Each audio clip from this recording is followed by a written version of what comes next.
বিশ্বাস করেন সেকুলার সমাজ, নাস্তিক সমাজ, বা যারা একটু মুক্ত চিন্তা বলে, বাক স্বাধীনতার কথা বলে, মুক্ত চিন্তার কথা বলে, যারা দাবি করে তারা একটু স্মার্ট, এমন দাবি করে না, এই বিশাল কমিউনিটি ইসলামের নামে এরকম কিছু ভণ্ডামি দেখে ইসলাম সম্পর্কে বিরূপ ধারণা সৃষ্টি করে, এবং এই ইস্যুগুলোকে কেন্দ্র করে তারা সারা ওয়ার্ল্ডে প্রোপাগান্ডা চালায় ইসলামটা এমন।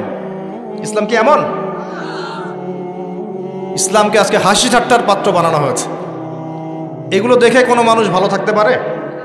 যদি ভিতরে ঈমান থাকে, আপনার ভিতরে রক্তক্ষরণ হবে, আপনার কলিজা কাঁদবে, ভিতরে একটা জ্বালান ফিল হবে, আগুন জ্বলবে ভিতরে, সমুদ্রের মতো। সমুদ্র আস্তে আস্তে বয়ে যাচ্ছে ঠিকই, ভিতরে কিন্তু আগ্নেয়গিরি আছে। জানেন সমুদ্রের ভিতরে কি আছে? আগুন আছে, আগুন।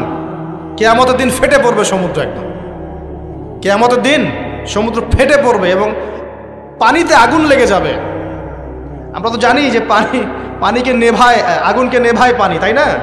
কিয়ামতের মাঠে উল্টা হবে, আগুনেই পানিতে আগুন লেগে যাবে কিয়ামতের মাঠে। সূরা তাকবীর পড়ে দেখেন, এর নিচের মধ্যে এরকম আগুন আছে। এগুলো দেখার পরেও কোনো ইমানদার মানুষ ভালো থাকতে পারে? টাটকা ইস্যু ছিল এই যে একটা বৈশ্বিক সংকট, যুদ্ধ চলছে সারা বিশ্বে, তার উপর করোনার একটা প্রভাব চলে গেছে। আরেকটা আছে এই যে কোরআন ইস্যু চলছে এখন, আর সবচেয়ে লেটেস্ট, এবং এটা তো চলছেই বিগত 80 বছর থেকে, আবার নতুন করে ইস্যু চলছে এখন, প্যালেস্টাইন, ফিলিস্তিন এবং ইসরায়েল ইস্যু চলছে না? এখনকার ইস্যু ওদের, এখনকার ভিশন কি? এই যে আমাদের মসজিদ বাইতুল আকসা, মসজিদুল আকসা, এটাকে সরিয়ে ফেলে সেখানে ওদের টেম্পল নির্মাণ করার প্ল্যান এখন। আমরা এই পর্যন্তই বলতে পারবো না, আউযুবিল্লাহ, এর বেশি কিছুই করতে পারবো না। আমাদের ঈমান এই অবস্থাতেই এখন। একটা লেভেল থাকে, মান রা মিনকুম মুনকার, কেউ যদি কোনো মুনকার কাজ দেখে ফালিয়ুগাইয়ির বিয়াদিহি, ক্ষমতা থাকলে হাত দিয়ে সরিয়ে দিবে, মানে ক্ষমতা থাকলে একদম লড়াই করে সরাই দিবে। এটা এক নাম্বার। 2, ওয়াইল্লাম ইয়াস্তাতি', যদি সেটা করতে না পারে ফাবিলিসানিহি, কমপক্ষে লিসান দিয়ে বলবে। লিসান দিয়ে বলে কয়জন? ওঠেন বসেন ওয়াজ মাহফিল চলছে এখন, লিসান দিয়ে বলে কয়জন? কয়জন হকপন্থী উলামায়ে কেরাম এই পুরো ওয়ার্ল্ড অ্যাফেয়ার্সের বড় বড় ইস্যুগুলোকে নিয়ে বীর দর্পে কথা বলছে বাংলার মাটিতে? একটু দেখতে হবে তো, আপনাকে খেয়াল করতে হবে তো বিষয়গুলো। ওয়াজ মাহফিল কি আল্লাহর আমানত না? এ দ্বীনের আমানত না? এটা কি মুসলিমদের পক্ষে কথা বলবে না বিপক্ষে কথা বলবে? ইসলামকে রিপ্রেজেন্ট করবে কি না? তাহলে ওই ইস্যুটা কি বড় ইস্যু নয়? শেষ জামানার হাদিসগুলো পড়ে দেখেন, শেষ জামানার সবচেয়ে ইম্পর্টেন্ট জায়গা হচ্ছে এই প্যালেস্টাইন, এই জেরুজালেম। এই জেরুজালেম থেকেই শেষ জামানার সবচেয়ে বড় বড় ঘটনাগুলো ঘটবে। ওইখানেই দেখবেন দাজ্জালের সাথে লড়াই হচ্ছে, দাজ্জালকে মেরেও ফেলা হবে ওইখানেই। ওই জায়গাগুলোতেই ঈসা আলাইহিস সালাম আসবেন, ওখানে ইমাম মাহদী, সবই ওখানে। শেষ জামানার বড় বড় ক্যারেক্টার সব ওখানে, সবই ওখানে। এমনকি যে বাহিনীর কথা বলা হয়েছে শেষ জামানায়, একটা বাহিনী, আল্লাহর সেনাবাহিনী, লড়তে লড়তে লড়তে লড়তে ওই জেরুজালেম পর্যন্ত চলে যাবে। পৃথিবীর কোনো শক্তি ওদেরকে দমন করতে পারবে না। এটাও হাদিস আসছে। এমনকি এমনও হাদিস আসছে যে লাতুকাতিলুন্নাল ইয়াহুদ, তোমরা ইহুদদের সাথে যুদ্ধ করবে, নবীজি বলেছেন। এমনকি কোনো ইহুদ যদি, ওদের কোনো যোদ্ধা যদি এই পাথরের বা গাছের পিছনে গিয়ে লুকায়, এই গাছ এবং পাথর কথা বলা শুরু করবে। যে কোনো আলেমকে জিজ্ঞাসা করে হাদিসটা বলে দিবে। গাছ এবং পাথর কথা বলা শুরু করবে, ইয়া মুসলিম, হে মুসলিম, হে মুসলিম সৈন্য, ইন্না ওয়ারা'আল ইয়াহুদ তাআল ফাকতুলহু, আমার পিছনে একজন লুকিয়ে আছে, আসো একে হত্যা করে যাও। গাছ এবং পাথর কথা বলবে। গাছ পাথর কেন কথা বলবে? কারণ আল্লাহ পাকের জড়বস্তু দীর্ঘদিন ধরে এদের জুলুম দেখতে দেখতে অতিষ্ঠ হয়ে যাবে। বড় বড় ইস্যু নিয়ে কোনো কথা নাই। আপনার মাসিকের মাসালা নিয়ে পড়ে আছেন, কতদিন লাগে মাসিকের মাসালা শিখতে? যৌন সহবাসের মাসালা শিখতে কতদিন লাগে? সহবাসের দোয়া শিখতে কতদিন লাগে? নামাজের নিয়মকানুন শিখতে কত বছর লাগে? এটা তো 10 বছর 11 বছরই শেষ হয়ে যায়। 10 বছর বয়সে নামাজ ফরজ হয়েছে, আপনার তো মোটামুটি 10 থেকে 12 বছরের মধ্যে নামাজের সব নিয়ম জানা উচিত। এখনও শেখাতে হবে সেজদায় হাঁটু আগে না হাত আগে, এখনও শেখাতে হবে হাত কোথায় বাঁধতে হবে, এখন এই মাসআলাগুলোকে নিয়ে ঝগড়া করতে হবে আর মসজিদ ভাগ করতে হবে। সুবহানাল্লাহ, কি চলছে উম্মার মধ্যে? একটু ভাববেন না আপনারা কি চলছে? এগুলোই চলবে। এগুলোই চলবে। সামনে একটা সময় আসতেছে, ওইদিকে আমি একটু পরে আসতেছি। ওই যে বললাম ঘুম হারাম হবে, ওই ঘুম হারাম একটু পরে করতেছে। আগে এইদিকে আমি শেষ করি। ওয়ার্ল্ডের যে বড় বড় ইস্যু, তার মধ্যে এটা একটা ইস্যু ছিল, এখন চলছে। এখন ওরা কি বলেছে জানেন? ওদের গভর্নমেন্ট কি বলেছে? তার আগে বলি, ওই জায়গাটা কি মুসলিমদের না অমুসলিমদের? ওই জায়গাটা কাদের? উমর রাদিয়াল্লাহু আনহু ওই জায়গা বিজয় করেন নাই? সালাউদ্দিন আইয়ুবী রাহিমাহুল্লাহ বিজয় করেন নাই? ওই জায়গায় মুসলিমরা প্রায় 1200-1300 বছর থেকে ছিল না? ওইখানে আমাদের বাড়িঘর থেকে মুসলিমদেরকে দূর দূর করে তাড়িয়ে দেওয়া হচ্ছে কেন? আর কারা তাড়িয়ে দিচ্ছে? কাদের ক্ষমতায়? এই বিষয়গুলো নিয়ে ভাবতে হবে না? পড়াশোনা করতে হবে না?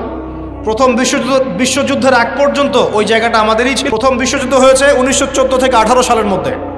1914 থেকে 18, এই যে এখন চলছে কত, 2023, এই যে 100 বছর হয়ে গেল। এই প্রথম বিশ্বযুদ্ধের পর সময় ব্রিটেন, নাম শোনেন না? ব্রিটিশরা এই যে আমাদের সাবকন্টিনেন্টে 200 বছর শাসন করেছিল। ইতিহাস পড়েন নাই? ইতিহাস পড়বেন কি? এখন তো এই নীল বিদ্রোহের ইতিহাস নাই, হাজী শরীয়তুল্লাহর নামই নাই, তিতুমিরের নামও নাই, ফরাইজি আন্দোলনের নামই নাই।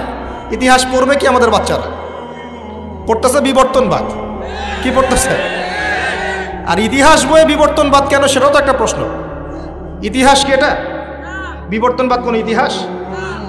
তাদের মধ্যে একজন বলেছিল, একজন ভদ্রলোক, জ্ঞানী মানুষ, কিন্তু তারা অন্য দিকে জ্ঞানী, আর ইসলামিক জ্ঞান নাই, তো এই কারণেই বলছে ইসলামিক জ্ঞানের অভাব আছে। তো বলছে আসলে এটা বিবর্তনবাদ নয়, এটা হচ্ছে আমাদের আদি মানুষরা কেমন ছিল তাদের চেহারার একটা সুরত দেওয়া হয়েছে, সেটিং দিল। জিজ্ঞাসা করলাম যে আপনাকে এই নিশ্চয়তা কে দিয়েছে, আপনাকে এই জ্ঞানটা কে দিয়েছে যে আমাদের পিতা আদম আলাইহিস সালাম ওই রকম বাঁকা হয়ে হাঁটতেন? কে দিয়েছে? আপনি দেখেছেন? আপনি কি দেখেছেন যে আমাদের আদি পিতারা ওই রকম দেখতে ছিল? তাহলে এটা এখানে প্রতিষ্ঠা করলেন কেন? কি প্রমাণ আছে? আমরা কি সাহাবীদেরকে দেখেছি? কেউ কি বলতে পারবে আবু বকর রাদিয়াল্লাহু আনহু এই যে এইরকম ছিল? আপনি তার কোনো ছবি দেখেছেন? কোনো স্ট্যাচু আছে? আমরা কি স্ট্যাচু ওয়ার্শিপ করি? আমরা ছবি মূর্তির সংস্কৃতি লালন করি? এখন তোমরা করো, কিন্তু এটা কিন্তু ইসলামিক সংস্কৃতি নয়। এই ছবি মূর্তি নিয়ে যে পাগল হয়ে গেছো না, এটা একটা হাদিসের কিন্তু একটা সম্পর্ক আছে। নবীজি একটা হাদিসে বলেছেন, ততক্ষণ পর্যন্ত কিয়ামত হবে না যতক্ষণ পর্যন্ত আমার উম্মতের একটা অংশ আবার শিরক এবং মূর্তি পূজা করবে না। ততদিন পর্যন্ত কিয়ামত হবে না যতদিন পর্যন্ত আমার উম্মতের একটা অংশ শিরক এবং মূর্তি পূজা করবে না। আমার উম্মতই করবে। এটাও একটা ছবির পূজা হচ্ছে। অপ্রয়োজনীয় এত ছবির আসলে কোনো প্রয়োজন নাই। এটা অ্যাভয়েডও করতে পারছি না আমরা, আর আপনাদের কারণেই তো পারছি না। না বললে মাইন্ড করেন ভাই, সেলফি না বললে মাইন্ড করেন ভাই, না প্লিজ। তখন আবার মাইন্ড করেন, মনে করেন যে অহংকার দেখাচ্ছে। তো অহংকার দেখাবো কেন? এটা তো নিষেধ হাদিসে। অপ্রয়োজনীয় কেন তুলবেন? কোনো প্রয়োজন নাই, এটা কোনো নেকিও নাই। মুসাফা করলে গোনা ঝরে যায়। মুসাফা করলে কি হয়?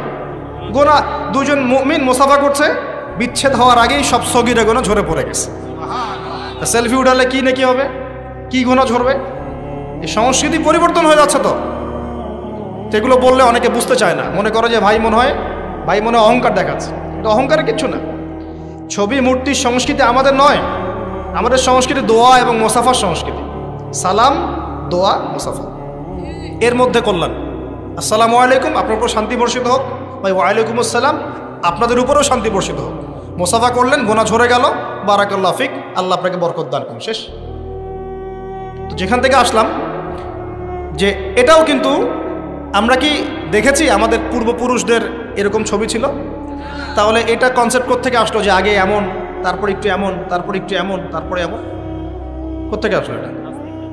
তো এই জিনিসগুলো কেন ইনপুট করা হচ্ছে? আচ্ছা যাই হোক, ওইদিকে আমি পরে আসছি। এই জায়গাটা 1914 থেকে 18-এর মধ্যে ওদের হাতে চলে গেছে। কার হাত ধরে গিয়েছে? এই ব্রিটিশদের হাত ধরে। আচ্ছা, ব্রিটিশটা কি এই উপমহাদেশে ভালো কাজ করেছে না খারাপ কাজ করেছে? কোন কোন ক্ষেত্রে তারা মুসলিমদের চেয়েও ভালো কাজ করেছে। বলবো কোথায় কোথায়?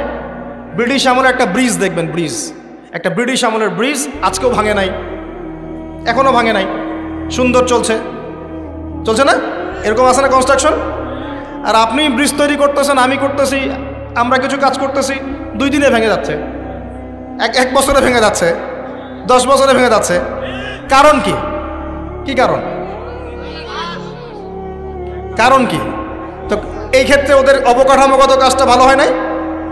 রেল লাইন ছিল, কারা তৈরি করেছে? চলতেছে না এখনো? দুনিয়াবি কাজ যখন তারা করে এমনভাবে করে যাতে 100 বছর টিকে থাকে, এটা তো প্রশংসা করতে হবে নাকি? আধ্যাত্মিকভাবে ধর্মীয় ক্ষেত্রে তার প্রচুর জুলুম করেছে, করে নাই? জুলুম করেছে। ওরা ডিভাইড অ্যান্ড রুলে বিশ্বাসী ছিল, মানুষকে ভাগ করে দিবে দলে দলে এবং মানুষ আপোষে মারামারি করতে থাকবে। ডিভাইড মানে ভাগ করো, শাসন করো। ঐক্যবদ্ধ থাকলে শাসন করা যায় না। আপনারা সবাই যদি ঐক্যবদ্ধ থাকেন তখন আমি কিন্তু আমার কোনো মতবাদ আপনার উপর চাপাতে পারবো না। কিন্তু যদি আমি আপনাকে ভাগ করে ফেলি, 10টা গ্রুপে ভাগ করে দেই, তখন আমাকে কিছুই করতে হবে না, আপনারাই মারামারি করে শেষ হয়ে যাবে। এই কাজটা এখন সারা বিশ্বে মুসলিমদের দ্বারা হচ্ছে না? তো ওরা এই পলিসি অ্যাপ্লাই করেছিল। আমি একটু বলে দিই এই পলিসিটা কার। এই পলিসিটার কথাও কোরআনে বলা আছে। ওই যে বললাম কোরআনে আল্লাহ পাক সব বলেছেন, প্রতিটা বিষয় আল্লাহ ব্যাখ্যা করেছেন। এই ডিভাইড অ্যান্ড রুল এই পলিসি নতুন পলিসি নয়, এই পলিসি ছিল ফেরাউনের পলিসি। কার পলিসি? কোন সূরায় আছে এটাও বলে দেই, সূরা মুমিন। সূরা মুমিন এই সূরার মধ্যে পড়লে আপনি দেখবেন ফেরাউন তার কওমটাকে এভাবে ভাগ করে করে করে শাসন করেছে এবং দুর্বলদের উপরে জুলুম চাপিয়ে দিয়েছিল। দুর্বল ছিল কারা? বনু ইসরাইল। এই কারণে তাদের থেকে শ্রম নিয়েছে, পারিশ্রমিক দেয় নাই ঠিক মতো। যাই হোক, এখন ওদের হাত ধরে 1914 থেকে 18-এর মধ্যে এরা এই প্যালেস্টাইনে ঢুকে জায়গা দখল করে বসতি নির্মাণ করে আস্তে আস্তে শক্তিশালী হয়ে আমাদের ভাইদেরকে তাড়িয়ে দিয়ে, বাড়িগুলো গুড়িয়ে দিয়ে, মা বোনদেরকে ধর্ষণ করে আস্তে আস্তে আজকে এই পুরো জায়গাটা দখল করে ফেলেছে। এমনকি 3 থেকে 4 বার আরব রাষ্ট্রগুলো মিলে তার বিরুদ্ধে যুদ্ধ করতে গিয়েছিল, তারপরও তারা জিততে পারে নাই। একাই সে জয়লাভ করেছে, আরবরা পরাজিত হয়েছে। কিভাবে হলো? এমনি হচ্ছে। এখন তার জায়গা আছে, ল্যান্ড আছে, সে ল্যান্ড এক্সপেন্ড করতেছে, সে সেখান থেকে ইকোনমি শক্ত করেছে, পলিটিক্যাল ভিত্তি শক্ত করেছে, ওয়ার্ল্ড অ্যাফেয়ার্সকে সে নিয়ন্ত্রণ করছে, ফাইন্যান্স তার হাতে, প্রযুক্তি তার হাতে। আপনি কি মনে করছেন এগুলি এমনি হচ্ছে? এগুলো কি এমনি হয়েছে? একটা প্রশ্ন করব, এই অবস্থায় কি সে আগেও ছিল কখনো? উত্তর না। এই অবস্থায় বিগত 2000 বছরে সে আসতে পারে নাই। কত হাজার বছর? 2000 বছরে সে কখনো এখানে আসতে পারে নাই, বরং তাদের থাকারই কোনো জায়গা ছিল না। আমাদের নবী যখন মদিনায় হিজরত করেছেন, একটু বোঝেন, আমাদের নবী যখন মদিনায় হিজরত করেছেন তখন সেখানে ইহুদিরা থাকতো। কারা থাকতো? আর আওস ও খাজ্জাজ গোত্রের আনসার সাহাবীরা থাকতেন, আর কিছু কিছু খ্রিস্টান এবং পৌত্তলিক ছিল, মূলত ছিল ইহুদিরা। তারা ওখানে কি করছিল জানেন?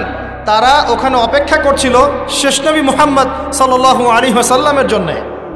তাদের ধর্মগ্রন্থ তাওরাতে লেখা ছিল যে শেষ নবী একজন আসবেন, তার নাম হবে আহমদ। কি নাম হবে? আহমদ। আমাদের নবীর আরেক নাম কি? আহমদ। এটা আমাদের নবীজির আরেক নাম। এই যুব সমাজ জানে না তো, অনেকেই জানে না। এরা নেইমার মেসিকে চিনে, আমাদের নবীর নাম আহমদ তারা জানে না, অনেকেই জানে না।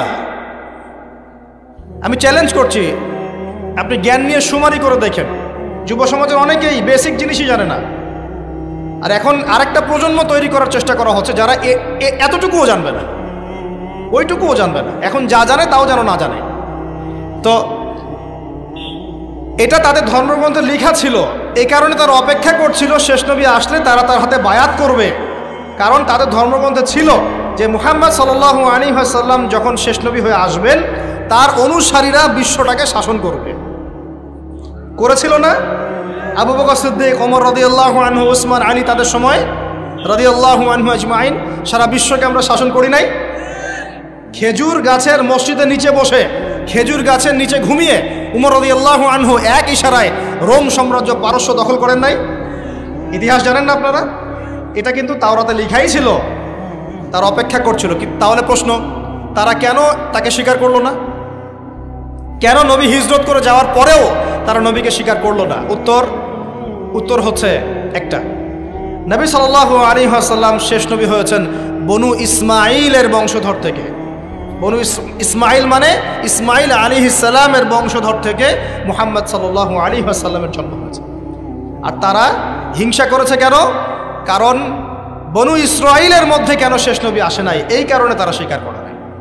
আল্লাহ সূরা বাকারায় বলছেন, ইয়ারিফুনাহু কামা ইয়ারিফুনা আবনাহুম, তারা নবীকে চিনে যেমন করে বাবা সন্তানকে চিনে।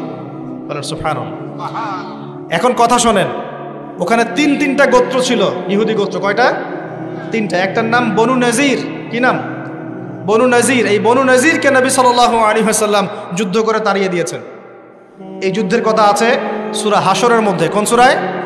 সূরা হাশর। 2 নম্বর ছিল বনু কাইনুকা। কি নাম? বনু কাইনুকা। এদেরকেও বিতাড়িত করা হয়েছে। আর 3 নম্বর ছিল বনু কোরাইজা। কি নাম?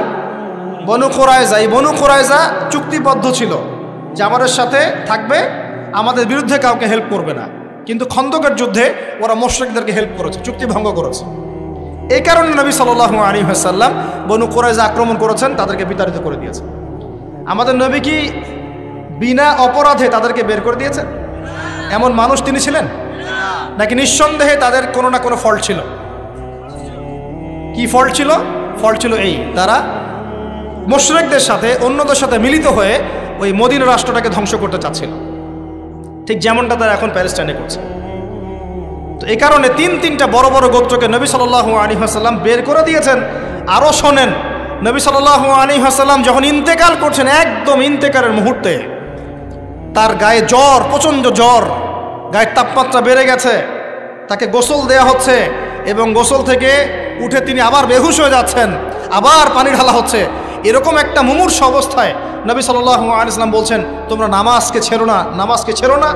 তিনি বলছেন মেয়েদের ব্যাপারে এবং তোমাদের অধীনস্থদের ব্যাপারে সতর্ক থেকো। আরও বলছেন আরব উপদেশ থেকে, আরব উপমহাদেশ থেকে, আরবের জাজিরা থেকে ইহুদিদেরকে বের করে দিও। কখন বলছেন এই কথা? একদম শেষ সময় আছে। আরও বলছেন তোমরা আমার কবরকে উপাসনার জায়গা বানিও না, আমার কবরকে সেজদার জায়গা বানিও না। এগুলো তিনি শেষ কথা বলে গেছেন। আর তারা ওদের হাত ধরে, ব্রিটেনের হাত ধরে অটোম্যানদেরকে পরাজিত করে ওই জায়গা দখল করে এই যে বিগত 100 বছর থেকে এখন মুসলিমদের উপর শাসন করতেছে। এই ইতিহাস কয়জন জানে? ফিকিরি করে কয়জন? সবাই তো ওঠেন আর বসেন বসে আছে, চা খাই, কফি খাই, ঢেলে দেই, আস্তাগফিরুল্লাহ। মানে কি চলতেছে ওয়াজ মাহফিল? ওয়াজ মাহফিলে এগুলো হয় না? ওয়াজ মাহফিলে মানুষ কিছু শিখতে আসে, জানতে আসে। এটা কি ফাইজলামি চলতেছে নাকি ওয়াজ মাহফিলের মধ্যে? আর এগুলাই আপনাদের কাছে আলেম, বক্তা এবং দায়ী? এরাই?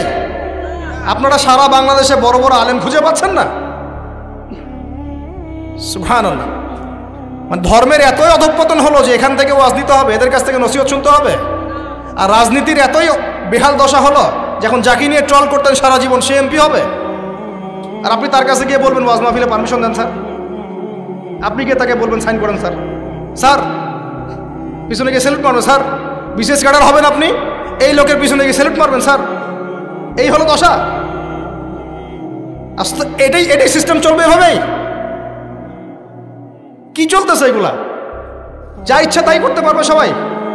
আর সত্য কথা বললেই দোষ আমাদের হবে, হককে হক বললে দোষ আমাদের হবে, বাতিলকে বাতিল বললে দোষ আমাদের হবে। হকের উপর থাকলে সারাদিন গীবত, তমত, গালি, সমালোচনা শুনতে হবে। জানের হুমকিতে চলতে হবে, জানের হুমকির উপর চলতে হবে। আল্লাহর জমিনে ফাইজলামি শুরু করছেন সবাই মিলে। কি আশ্চর্য একটা অবস্থা চলতেছে। আর এই ঘটনাগুলো দিন দিন বাড়তেই আছে। তোমরা এত ট্রল করো কেন? হয়তো কন্টেন্ট মেক করো কেন?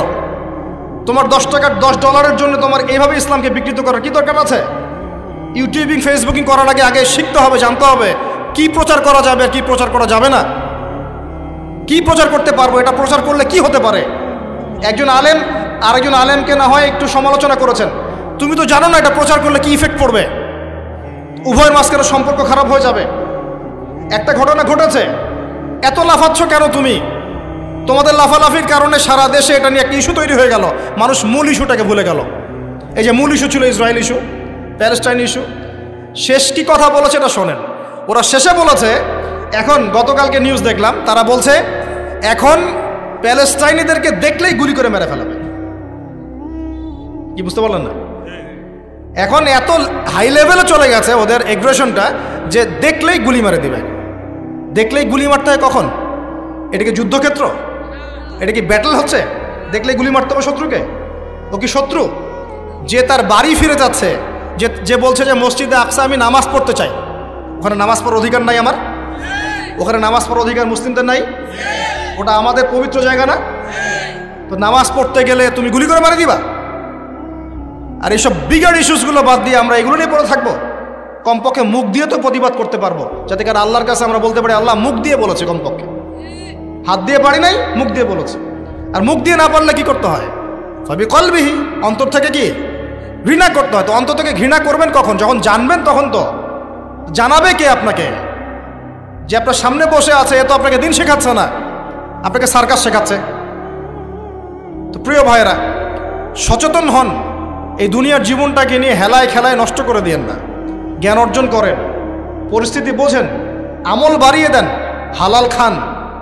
আর এই যে চিলে কান নিয়েছে এই টাইপের বিষয়ের দিকে যায় না। ইস্যু পাগল হয়েন না, ইস্যু পাগল হয়েন না, আর এই ট্রল পাগল হয়েন না।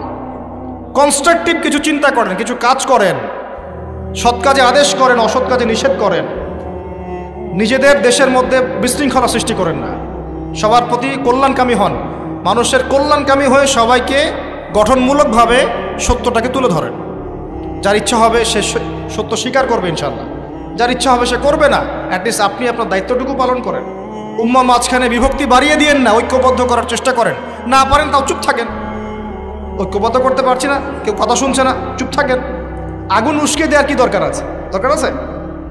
অ্যাটলিস্ট যা আছে তাও থাক, এটাকে আরও খারাপ করার কি দরকার? প্রত্যেকটা সেক্টরে এই সমস্যা চলছে, টপ টু বটম। আল্লাহ পাক আমাদেরকে বোঝার তৌফিক দান করে নেন। আমার কথা কষ্ট পাচ্ছেন? পুরো সিচুয়েশন যখন আপনি বুঝতে পারবেন, ধর্ম, সংস্কৃতি, সমাজ, পরিবার, অর্থনীতি এবং রাজনীতি, তখন দেখবেন আপনি ভালো থাকতে পারবেন না। আপনি একা একা ভালো থাকতে পারবেন না। হ্যাঁ, ভালো থাকতে পারবো আমি কিভাবে জানেন? মনে করেন আমি টুকটাক কিছু আর্ন করি, এখন আমি চাল ডাল কিনে বাসায় মজুত করে রাখি, বউ বাচ্চা কাচ্চাকে নিয়ে টুকটাক খাই, মসজিদে যাই আসি, যাই আসি, যাই আসি, বাস এটা আমার কাজ। ঠিক আছে, কারোর সাথে কথাও বলি না, কারোর সাথে এভাবে মিশিও না। আমি কারো ডানেও নাই, বামেও নাই, ওখানেও হ্যাঁ, এখানেও হ্যাঁ, ওখানেও না, এখানেও না, মানে তালগোল পাকানো। আপনি ভালো থাকতে পারবেন, রিল্যাক্স, একদম ভালো। কি দরকার এসব বলার, কি দরকার শোনার, কি দরকার ভাবার? আছি তো, চলছে, চলুক। এভাবে চলতে থাকলে একদিন দেখবেন ফিতনা আপনার দরজার সামনে এসে হাজির হয়েছে। একদিন না একদিন দেখবেন আপনিও ভালো থাকতে পারবেন না, ফিতনা আপনার দরজার সামনে চলে আসবে। দেখবেন খুব ভালো ছিলেন, কিন্তু দেখবেন আপনার মেয়েটাকে বাইরের কেউ নিয়ে চলে গেছে। হচ্ছে না এমন? খুব পরেশগার মানুষ, কারো ডানে বামে নাই, কিন্তু পরিবার ইসলাম প্রতিষ্ঠা করতে পারে নাই, মেয়েটা বাইরে চলে গেছে পালায়। ছেলেটা দেখবেন মদের আসরে বসে আছে। ঠিক আছে, নিজের বাচ্চার ভবিষ্যৎ ঠিক নাই, অনেক সমস্যা। শোনেন প্রিয় ভাইরা, নিজে একা একা ফিতনা থেকে বেঁচে থাকা যাবে না। ফিতনা থেকে বেঁচে থাকা যাবে না, এর দলিল কোরআনেই আছে। ওয়াত্তাকু ফিতনা, ওয়াত্তাকু ফিতনাতান লা তুসিবান্নাল্লাযীনা যালামু মিনকুম খাসসা। আল্লাহ বলছেন তোমরা সেই ফিতনা থেকে বেঁচে থাকো। আল্লাহর কথা শোনেন, আল্লাহ পাক বলছেন তোমরা সেই ফিতনা থেকে বেঁচে থাকো, যে ফিতনা শুধু জালেমদের উপর খাস করে আসবে না, মানে সবার উপরেই আসবে। বলেন তো, সুদের ফিতনা সবার উপরে আসে নাই? আসে নাই? এই যে এক সময় ঘুষটা খুব অপরাধ মনে করা হতো, যে ঘুষ ছি, মানুষ দেখলে কি, জানলে কি বলবো। আস্তে আস্তে আস্তে আস্তে ইউজ টু হয়ে গেলাম, এখন স্বাভাবিক হয়ে যাচ্ছে দিন দিন। হ্যাঁ, দেওয়াই লাগে, নেওয়াই লাগে। এখন ফতোয়া জিজ্ঞাসা করতেছে যে আমার যোগ্যতা ছিল আর এক ভাইয়ের যোগ্যতা ছিল না, তো এখন যদি আমি আমার যোগ্যতা বলে চাকরিটা পাওয়ার জন্য একটু ঘুষ দিই, জায়েজ হবে কি না? তখন আবার ফতোয়া দিচ্ছে হ্যাঁ জায়েজ হতে পারে। এই জায়গায় চলে আসছি আমরা, এখন ইউজ টু হয়ে গেছে। আগে একটা ছিল যে ধর্ষণ, অল্প কিছু হলে মানুষের মধ্যে একটা এগ্রেশন কাজ করতো, মানুষ বিচার চাইতো, মানুষ আন্দোলন করতো, অনেক কিছু করতো। আস্তে আস্তে ইউজ টু, হ্যাঁ হয়, দেশে 10-20টা হয় প্রতিদিন। আগে ছিল একজন ব্যক্তি যদি চুরি করতো, খুব চক্ষু লজ্জা, চুরি করেছে কেউ জানলে কি হয়ে যাবে। এখন কোনো সমস্যা নাই, সবাই তো করতেইছে, সবাই তো চুরি চামারি করে, আমি করলে কি সমস্যা? আগে ব্যবসা করতো মানুষ, মাপে কম দিলে একটু চক্ষু লজ্জা কাজ করতো, কেউ দেখে ফেললে, জেনে ফেললে কি হবে না হবে। এখন সবাই করে, আমিও করি, মানে যে সবাই করে আমিও করি, আস্তে আস্তে সব ইউজ টু করে ফেলা হয়েছে। প্রথম প্যালেস্টাইন ইস্যুগুলো নিয়ে মানুষ খুব উদ্বেগ ছিল, হ্যাঁ ওটা আমাদের জায়গা, এটা আমাদের ফেরাতে হবে, ফেরানোর চেষ্টা করতে হবে, ইত্যাদি ইত্যাদি। আস্তে আস্তে আচ্ছা ঠিক আছে, আস্তে আস্তে হ্যাঁ ঠিক আছে, ইউজ টু, ওদেরই তো, ওরা শক্তিশালী, আমরা দুর্বল, এরকম আস্তে আস্তে এই যে অবস্থা, এতে করে শুধু এক শ্রেণীর মানুষ ইফেক্টেড হবে না, পুরো উম্মার সবাই ইফেক্টেড হবে। আস্তে আস্তে এই সমস্যাগুলোর ফলাফল আপনার আমার বাসার দরজায় যদি না আসছে, নাম বদলে ফেলবো ইনশাআল্লাহ। সবার দরজায় এই ফিতনাগুলো আসবে। এখন আমি একটা হাদিস শুধু আপনাদেরকে বলবো আজকে। এই একটা হাদিস থেকে আমি আলোচনা গুটিয়েও নিব এবং শেষের দিকে আমি কিছু স্পেশাল নসিহত করব আগামী রমজানের জন্য। কিসের জন্য? মনে আছে রমজানের কথা? এতটুকু যে আলোচনা শুনলেন তাতে একটা জিনিস আপনার কাছে স্পষ্ট, যে পুরো বিশ্বের প্রেক্ষাপট কিন্তু ভালো না এবং মুসলিমদের অনুকূলে না। এই জায়গায় নাকে তেল দিয়ে সবাই ঘুমিয়ে যাওয়ার ইবাদত করবে এই সুযোগটা নাই। এখন প্রথমে জ্ঞান অর্জন করতে হবে। কি করতে হবে? জ্ঞান অর্জন, তারপর সচেতনতা, তারপর বেশি বেশি আমল করা, নিজের হায়াতটাকে মূল্যায়ন করা। এরপর দরকার হবে আমার পরিবারটাকে আগে ঠিক করা। কি করা? আগে পরিবার ঠিক করা, নিজের পরিবারের জিম্মাদারি আগে, তারপরে আমার রিজিকের সোর্সটাকে হালাল করে তোলা। এরপরে আমি আমার সাধ্যমতো সৎ কাজে আদেশ করব, অসৎ কাজে নিষেধ করব এবং উম্মার মধ্যে বিভক্তি বাড়াবো না, ফিতনা বাড়াবো না, বরং সাধ্য থাকলে, ক্ষমতা থাকলে আমি এখানে প্রবলেম সলভ করার চেষ্টা করব। আর আমরা আপোষে একটা কান্ট্রির মধ্যে একে অপরের সাথে লড়াই সংঘাতে যাব না। যদি যাই তাহলে কি হবে? উভয়ের মাঝখানে ইউনিটি নষ্ট হয়ে যাবে, আমাদের শক্তি কমে যাবে, হাওয়া বেরিয়ে যাবে, যা ভালো আছে ওইটাও থাকবে না। আল্লাহ পাক আমাদের সবাইকে কথাগুলো একটু বোঝার তৌফিক দান। সর্বপ্রথম আল্লাহর কাছে দোয়া করি আল্লাহ পাক যেন আমাদের সবাইকে জানা অনুযায়ী আমল করার তৌফিক দান করেন এবং আমি যা বলছি তার উপর আগে আমাকে আমল করার তৌফিক দান করেন এবং আপনাদের মধ্যে যারা বুদ্ধিদীপ্ত মানুষ তাদের কলমের মধ্যে কথাগুলো আল্লাহ পাক পৌঁছে দেন। একজন মানুষও যদি পুরো বিষয়গুলো বুঝতে পারে এবং তার দ্বারা যদি আগামীতে কোনো খেদমত হয়, আমি সফল ইনশাআল্লাহ। আমরা সফল। আমরা প্রত্যেকটা জায়গায় যদি একটা করে দ্বীনের মার্কাজ প্রতিষ্ঠান গড়ে তুলি, প্রত্যেক জেলায় যদি একটা করেও এমন আলেম তৈরি হয়, একজন করেও, যে কোরআন সুন্নাহর জ্ঞানকে দিয়ে ওয়ার্ল্ডকে চ্যালেঞ্জ করতে পারে, আমরা সফল ইনশাআল্লাহ।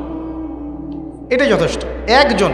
ইমাম বুখারী রাহিমাহুল্লাহ এর ওস্তাদ বলতেন যে আমার এই দার্সের মধ্যে যদি এমন একজন ব্যক্তি বের হয় যে নবীর হাদিসগুলোকে মানে সহি জয়ীফ জাল এগুলোকে বাছাই করে সহিগুলোকে আলাদা করে ফেলবে, হ্যাঁ, আমার আজকের দার্স সফল। ইমাম বুখারী রাহিমাহুল্লাহর কলবে কলিজায় এই কথাটা এত দাগ কেটেছিল যে তিনি পরবর্তীতে সেই ছাত্র হয়ে দেখিয়েছে। একজনই যথেষ্ট। ভালো নেতা একজন যথেষ্ট, তাই না? উমর রাদিয়াল্লাহু আনহু কয়জন ছিলেন? একজন না দুইজন? আবু বকর কয়জন হয়েছে? উসমান কয়জন হয়েছে? আলী ইবনে আবি তালেব কয়জন? একজন যথেষ্ট। একজন কি পাওয়া যাবে আজকে ইনশাআল্লাহ? যে কথাগুলো বুঝবে এবং আমল করবে, অনেক জ্ঞান অর্জন করবে ইনশাআল্লাহ, আমল করবে, পরিবার করবে, হালাল খাবে এবং সুন্নতের উপর থাকবে, সত্যটাকে সত্য বলে স্পষ্ট করবে, কাউকে ভয় করবে না, মিথ্যাকে মিথ্যা বলে স্পষ্ট করবে, কাউকে ভয় করবে না, ফিতনা বাড়াবে না, কমানোর চেষ্টা করবে, ব্যক্তিত্বশীল হবে, ইসলামকে হাসি ঠাট্টার পাত্র বানাবে না, ব্যক্তিত্ব সম্পন্ন হবে এবং ইনশাআল্লাহ তাআলা সারা জীবনের লক্ষ্য স্থির করবে যে আমার জীবনের লক্ষ্য হচ্ছে আল্লাহর দ্বীনকে প্রচার করা, প্রসার ঘটানো, প্রতিষ্ঠার চেষ্টা করা। একজন পাওয়া যাবে ইনশাআল্লাহ? কে রাজি আছেন বলেন? বাকিরা রাজি নাই? আচ্ছা, আলহামদুলিল্লাহ, আল্লাহ পাক কবুল করুন বলি আমি। বিসমিল্লাহির রহমানির রহিম। এবার হাদিসটা শুনেন। নবী সাল্লাল্লাহু আলাইহি ওয়াসাল্লাম বলেছেন, বলেন সাল্লাল্লাহু আলাইহি ওয়াসাল্লাম, নবী সাল্লাল্লাহু আলাইহি ওয়াসাল্লাম বলেছেন, সাবআতুন, 7 শ্রেণীর মানুষ আছে। কয় শ্রেণী? আমার সাথে একটু মনোযোগ দেন, এটা আমাদের লেকচারের মূল জায়গা। 7 শ্রেণীর মানুষ আছে। কত শ্রেণী? সাবআতুন ইউজিল্লুহুমুল্লাহু তাআলা ফি জিল্লিহি, আল্লাহ পাক এই 7 শ্রেণীকে আল্লাহর ছায়ায় ছায়া দিবেন, মানে আল্লাহ পাকের আরশের ছায়ায় ছায়া দিবেন। ইয়াউমা লা জিল্লা ইল্লা জিল্লুহু, যেদিন এই ছায়া ছাড়া অন্য কোনো ছায়া থাকবে না। বলেন সুবহানাল্লাহ। কত শ্রেণী? আমি জানি হাদিসটা আপনারা আগেও শুনেছেন, তা আজকে নতুনভাবে শেখেন। কয় শ্রেণী? 7 শ্রেণী। কোথায় ছায়া পাবে? আরশের ছায়ায়। ওই দিন অন্য কোনো ছায়া থাকবে না। এই ছায়ায় ছায়া পাবে মানে সে কি জান্নাতি না জাহান্নামী? তার কোনো টেনশন হবে? কোনো হিসাব নিকাশের টেনশন, কোনো ভয়, কোনো কিয়ামতের বিভীষিকা কিচ্ছু নাই। একদম সুকুন, ইতমিনাল, একদম নিরাপদ। আচ্ছা, 1 নাম্বার, আগে সিরিয়াল ওয়াইজ বলি তারপরে আপনাকে বোঝাচ্ছি। 1 নাম্বার হচ্ছেন ইমামুল আদিল। কি নাম? ইমামুন আদিল, মানে ন্যায়পরায়ণ শাসক। ন্যায়পরায়ণ শাসক রাষ্ট্রের শাসক হতে পারে, সমাজের হতে পারে, পরিবারেরও হতে পারে। যেখানে যে দায়িত্বশীল তাকেই তার দায়িত্বশীল বলা হয়। আচ্ছা, 1 নম্বর ইমামুন আদিল। 2 নম্বর ওয়াশাবুন, এই যে তুমি যুবক, ওয়াশাবুন যুবক, নাশআ ফি ইবাদাতিল্লাহি তাআলা, যে আল্লাহ পাকের ইবাদতে তার যৌবন বিলিয়ে দিয়েছে। কে সেটা, যুবক না বৃদ্ধ? কি করেছে?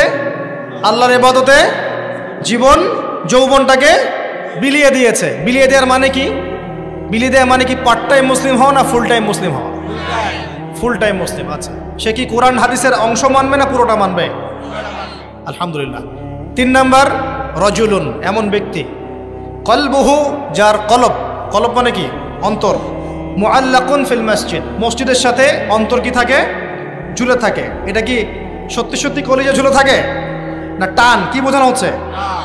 মসজিদের সাথে কি টান? ওই যে মোবাইল ফোনের সাথে যেমন হয়েছে আর কি, এখন ওইটাই হয়েছে না মোবাইলের সাথে। এখন রজুলুন কলবুহু মুআল্লাকুম বিল মোবাইল, এখন হয়েছে এরকম যে এমন ব্যক্তি যার অন্তর কি হয়? মোবাইলের সাথে ঝুলে থাকে, থাকে না? সবার, আমার সহ সবার ফোন সার্চ করলে দেখা যাবে যে আমরা লাস্ট হয়তো 1 ঘন্টা 2 ঘন্টা আগে লাস্ট টাইম আমরা হোয়াটসঅ্যাপ চেক করেছি, ফেসবুক চেক করেছি, আমরা ইউটিউব চেক করেছি। কিন্তু যদি আমল নামা দেখা হয়, দেখা যাবে লাস্ট 1 মাসেও কোরআন চেক করে নাই, লাস্ট 2 মাসেও হাদিসের একটা বই খুলে দেখে নাই। আল্লাহ পাক আমাদেরকে বোঝার তৌফিক দান করুন, এইরকম খারাপ বদভ্যাস থেকে বেরিয়ে আসার তৌফিক দান করুন। এখানে 3 নাম্বার, সেই ব্যক্তি যার কলব কোথায় ঝুলে থাকে? মসজিদে, মানে মসজিদের সাথে টান, জামাতে নামাজ পড়ার ব্যাপারে আগ্রহ থাকে। 4 রজুলান, 2 ব্যক্তি। কয় ব্যক্তি? রজুলানি তাহাব্বানি ফিল্লাহ ইজতামা আলাইহি ওয়া তাফাররাকা আলাইহি, 2 ব্যক্তি যারা আল্লাহর জন্য পরস্পরকে ভালোবাসে, একত্রিত হয় আল্লাহর জন্যই, বিচ্ছেদ হয় কার জন্য? আল্লাহর জন্য। আচ্ছা, বুঝাচ্ছি একটু পরে, সিরিয়ালটা বলে নেই। 5 নাম্বার কে? ওয়ারজুলুন, আরেকজন ব্যক্তি, দাত ইমরাআতান, যে ব্যক্তিকে কোনো মহিলা ডাকলো, এখানে ডাকলো মানে আসলে জেনার জন্য কি করলো? ডাকলো। দাত ইমরাআতান যাত মানসাবিন ওয়া জামাল, যে মহিলার সৌন্দর্য আছে, খুবই সুন্দরী এবং উচ্চ বংশের কোনো মহিলা বা মেয়ে ডেকেছে জেনা করার জন্য একজন ব্যক্তিকে, আর সে বলছে ইন্নী আখাফুল্লাহ, আমি আল্লাহকে ভয় করি। এ কিন্তু যুবক হতে পারে, যুবকদেরকে এরকম বেশি প্রলোভিত করা হয়। 6 ওয়ারজুলুন, আরেকজন ব্যক্তি, তাসাদ্দাকা বিসাদাকাতি, সে সদকা করেছে। কি করেছে? সদকা, দান সদকা করেছে।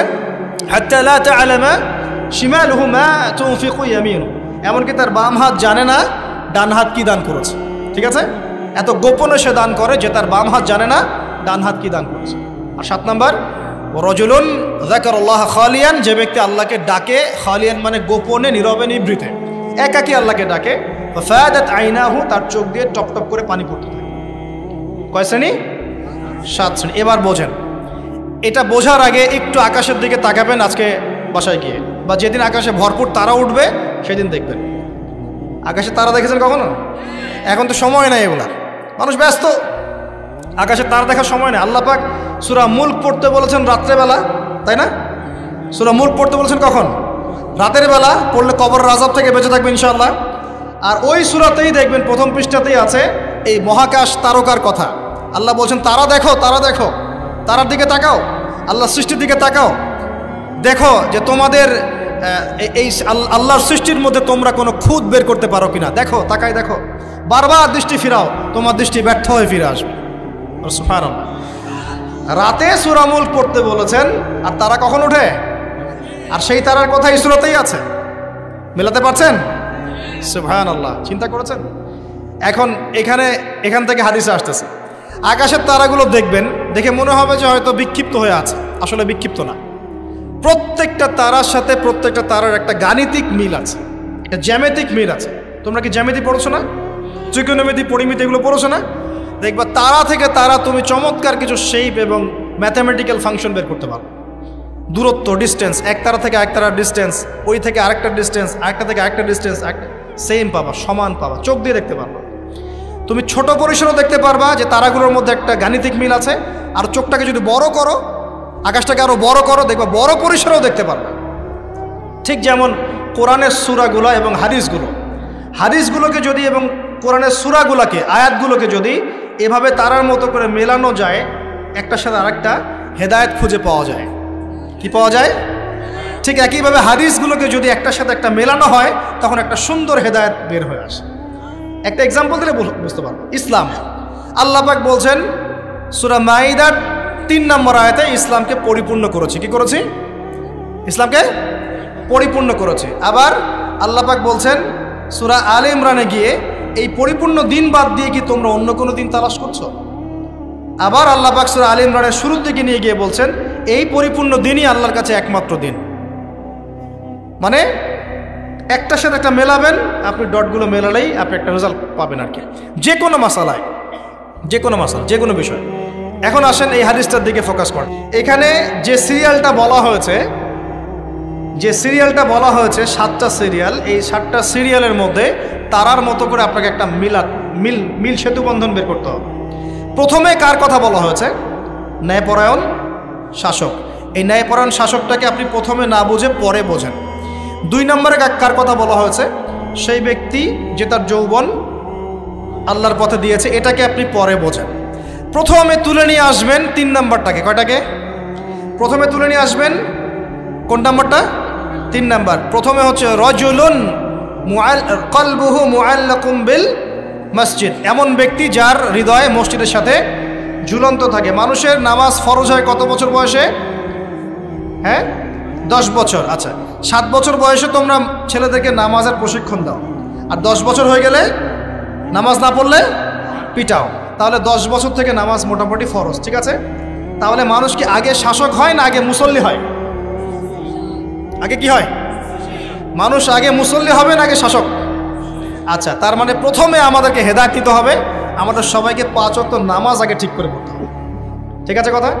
রাজুলুন, আমার আপনার অন্তর থাকবে মসজিদের সাথে ঝুলন্ত, মানে আপনি নামাজের ব্যাপারে খুব পাবন্ধ হবেন, ইবাদতগুলো আগে ঠিক করবেন। নামাজের পর আরও ইবাদত আছে না? জিকির, আজগার, তাসবিহ, তাহলিল, জ্ঞান অর্জন, হ্যাঁ, আপনার নফল নামাজ, সুন্নত, মুস্তাহাব, অনেক আমল আছে না? এই আমলগুলো হলো আগে। এরপর এই আমলগুলো করার সবচেয়ে সেরা সময় কোনটা? কিশোর বয়স, যৌবনকাল না বার্ধক্য? এই আমলগুলো করার সবচেয়ে উত্তম টাইম কোনটা?